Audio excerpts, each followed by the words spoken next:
अस्सलाम वालेकुम रोमांस के दिल दादा।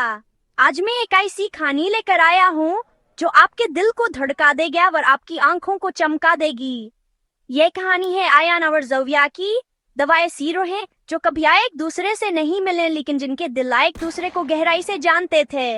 ये सब एक सादा से मिस्र से शुरू हुआ। इस्तांबुल में एक नौजवान ममार आयान ने लाहौर में एक मेडिकल की तालब हाजुया किताब के जायजे पर तबसरा किया। दोनों को शायरी से बेहतर गाँव था, खास तौर पर मौलाना रूमी की शायरी से। जल्द ही इनकी बातचीत जिंदगी, ईमान और ख्वाबों पर गहरी गुफ्तगू में तब्दील हो गई। दिन हफ्तों में और हफ्ते महीनों में बदल गए। आयान ज़ोविया के लिखना और मेहनत से मुतासिर हुआ, जबकि ज़ोविया को आयान के मजबूता ईमान और हमदर्दी में सुकून मिला। इनके दरमियान फासले के बावजूद वह एक दूसरे के बहुत करीब महसूस करते थे, लेकिन हकीकत इतनी आसान नहीं थी। ज़ोविया के वालिदैन चाहते थी वो अपनी तालीम पर तवज्जो दे, जबकि आयान के घर वाले इसके लिए रिश्ता तलाश कर रहे थे। एक शाम जब ज़ोविया खिड़की के पास बैठी बारिश दिख रही थी, तो वैसे आयान का एक मिस जमला क्या तुम्हें कभी लगता है कि हमें मिलना चाहिए, या यह सब सिर्फ एक ख्वाब है? ज़ोविया ने एक लम्हे के लिए सोचा और जवाब दिया, अगर अल्लाह की मर्जी हुई तो कोई फासला हमें जुदा नहीं कर सकता। वक्त गुजर गया। आयान को दुबई में नौकरी मिल गई और ज़ोई अपनी मेडिकल की तालीम में मसरूफ हो गई।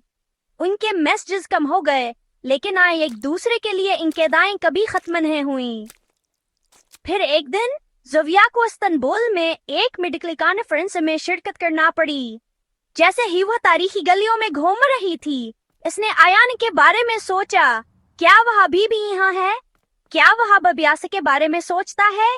एक छोटी सी किताबों कैद खाने में इसने एक शायरी किताब उठाई। योरास प्राइकावर हाथ महसूस किया। इसने ऊपर देखा और वह हाँ था।